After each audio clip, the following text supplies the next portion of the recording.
This is this is the Rich Lake parking area. I think it's 10,000 acres, this area that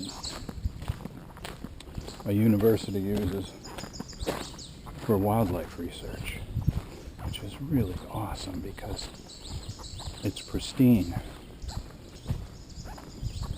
And, you know, like I was talking with one of the people I met that do that research, and they had reintroduced Canadian lynx into this area because they can survive in this habitat.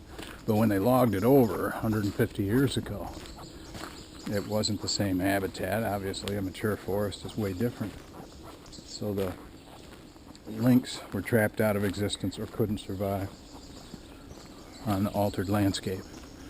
So they're gone. They trapped some in Canada live and brought them down here and put radio collars on them, and the project didn't work. For some reason they didn't survive.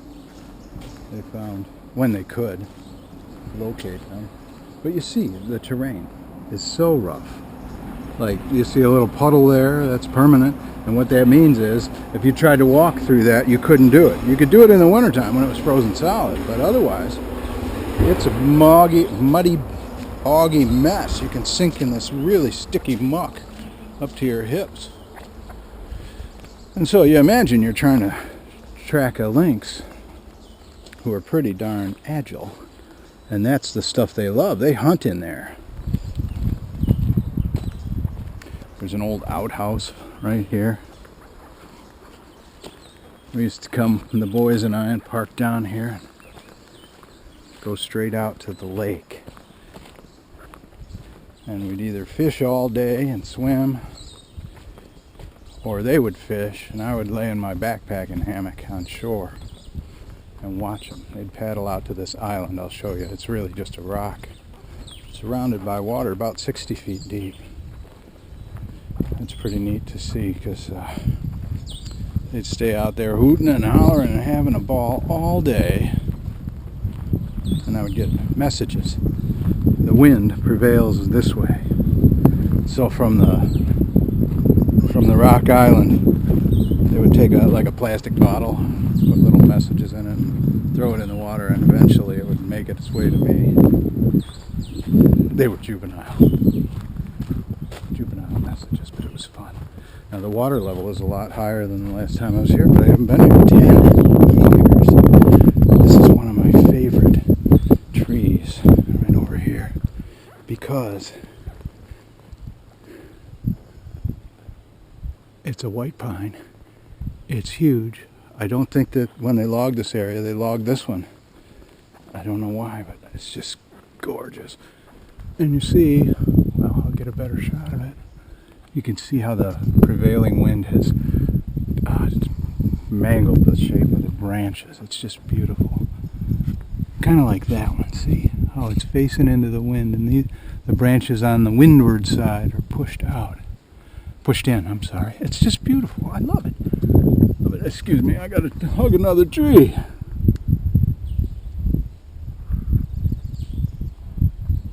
I'm so happy to be back at Rich Lake, if only for an afternoon. And these cedars, just aromatic. Look at these roots. Massive.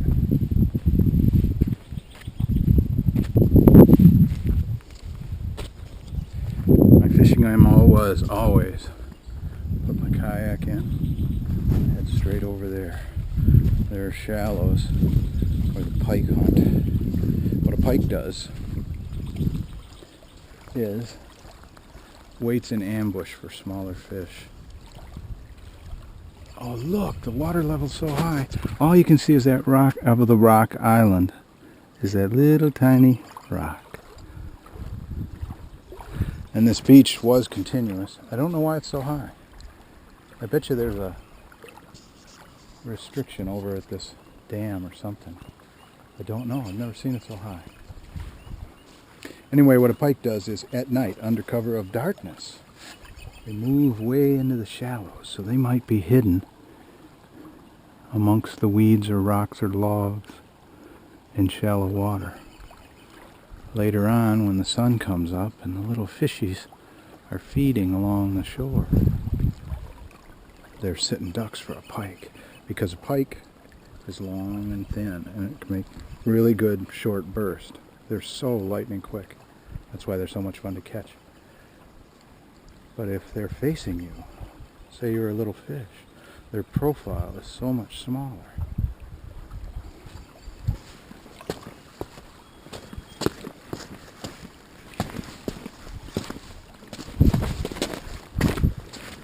Somebody was here.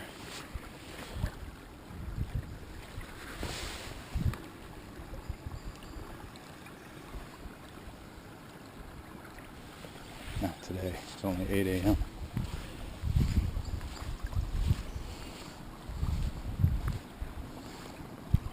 I have an unusual track because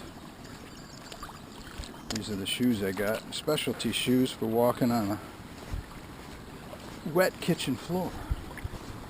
I used to be a cook. There's a beaver dam over here, or there was.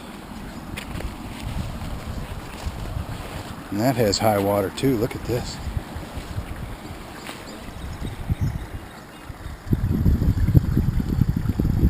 That's the beaver dam. It's been here for 20 years or so, maybe longer. One of the researchers told me they trapped a 60-pound beaver out here. Tagged him. I don't know if they relocated him or they just gave him a physical.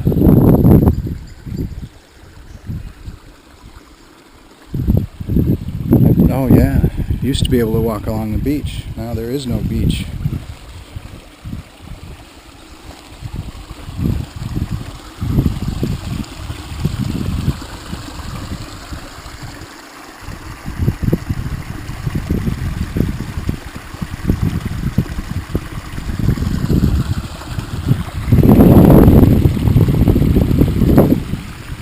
In this patch of forest and up this mountain, there was a great camp called Camp Santanoni, something like that. Oh look, this is coming with me. This is bullshit, especially since, I mean, I've never seen this at Rich Lake. People keep it real nice, but look, this is a barefoot human footprint. So they were walking this way with their dog, and here, man, well, we've solved that problem.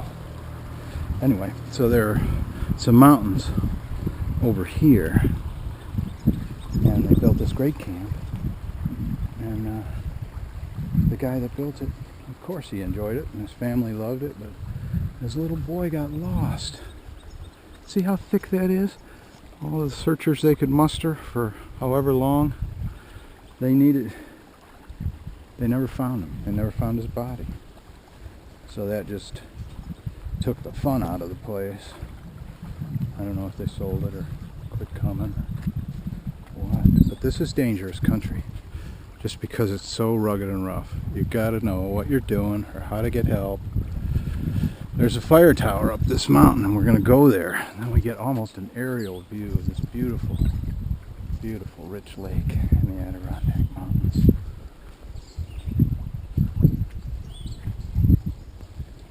Look at that. As trees mature, they get even more interesting for all the things they've survived, all the storms they've weathered.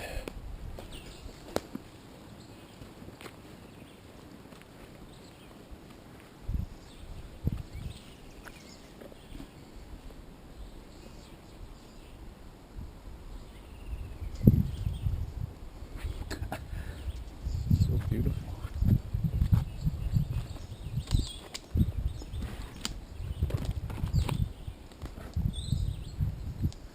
You and me, baby. And you.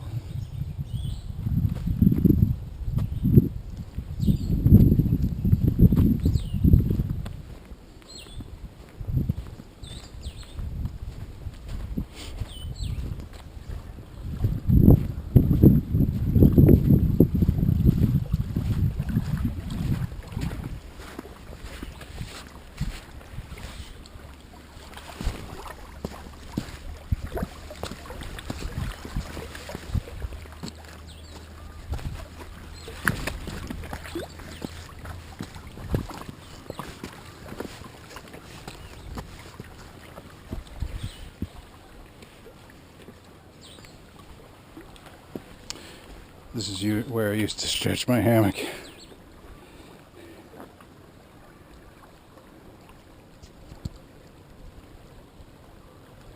And now maybe you can see the rock, which when the water's much lower is an island.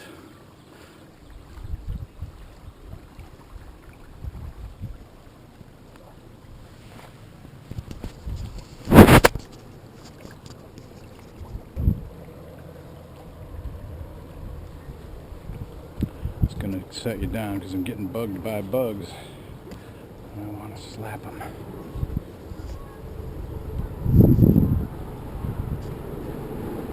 Well, nothing's biting, so I don't care. Look at that. They must have had a heck of a storm. I've seen whitecaps on Rich Lake.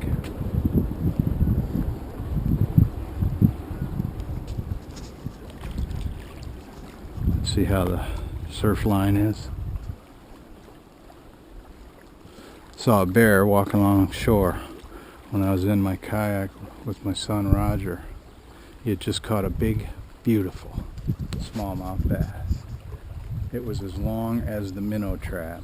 We stuffed it in there to make sure that he had it to take home to dinner for the family.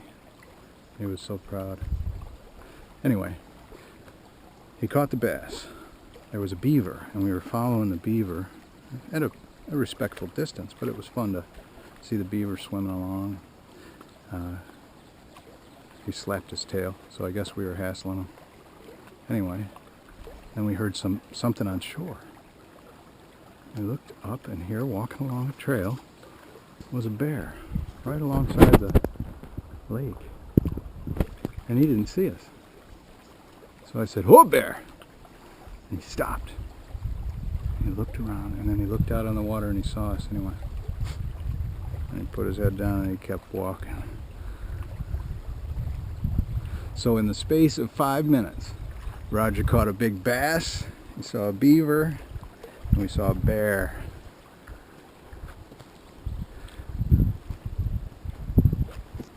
And he hadn't caught a fish all week, and we were about to pack up and head home. And I said, "Get in the kayak with me, Roger, come on. We'll shake something loose." And sure enough, we did.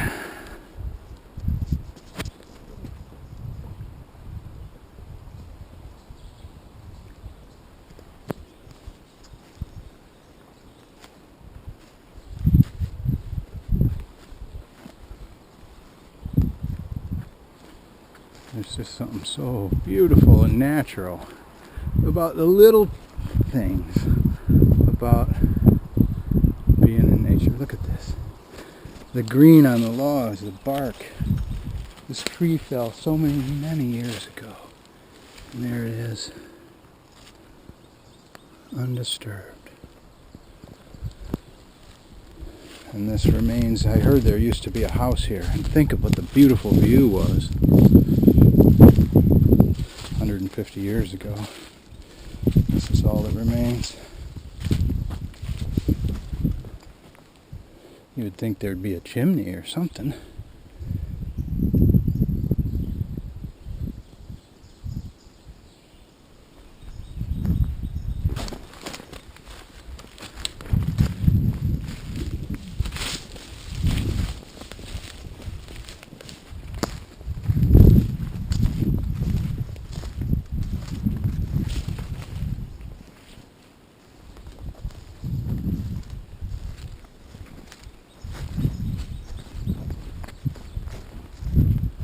This is cool. I used to put my Creole report in here. Oops. Don't let me forget this. That's important. Okay. Nothing.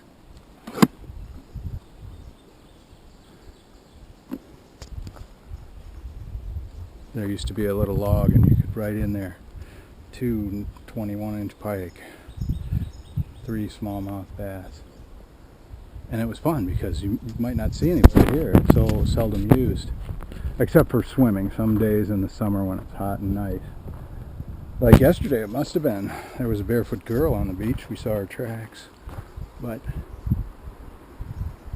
it's fun to be able to open this up and find the Creel reports of other fishermen, people that share your interest and love of nature and fishing, and see what they caught.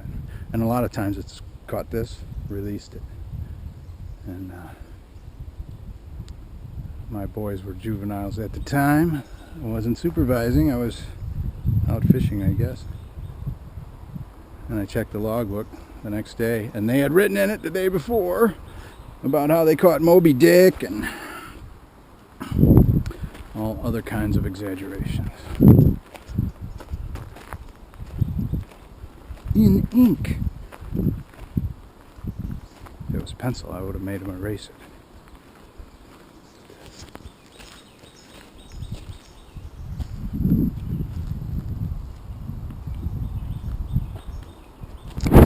Chaos, but not disorder.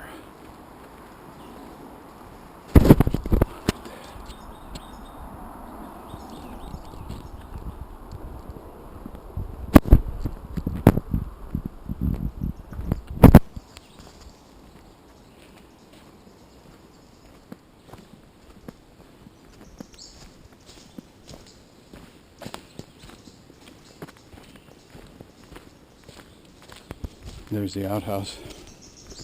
Pretty fancy.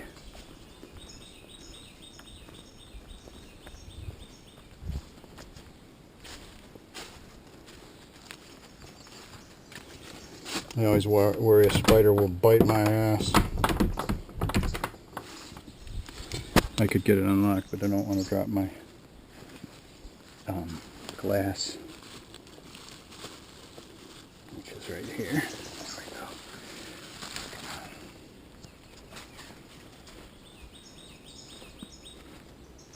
If I want you to decide to get out in nature, if you don't do it regularly, because of this connection aspect there is to it, where it's just can be so beautiful. And I do want that.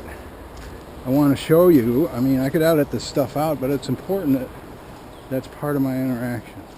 I don't get mad that somebody left something. I just think this place would be a little bit better. I can do my part and pick up a little shard of broken glass and an old bag, and so can you.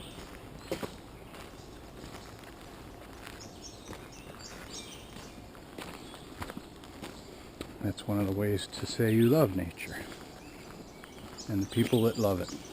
So when they come, no little girl steps on a big hunk of glass.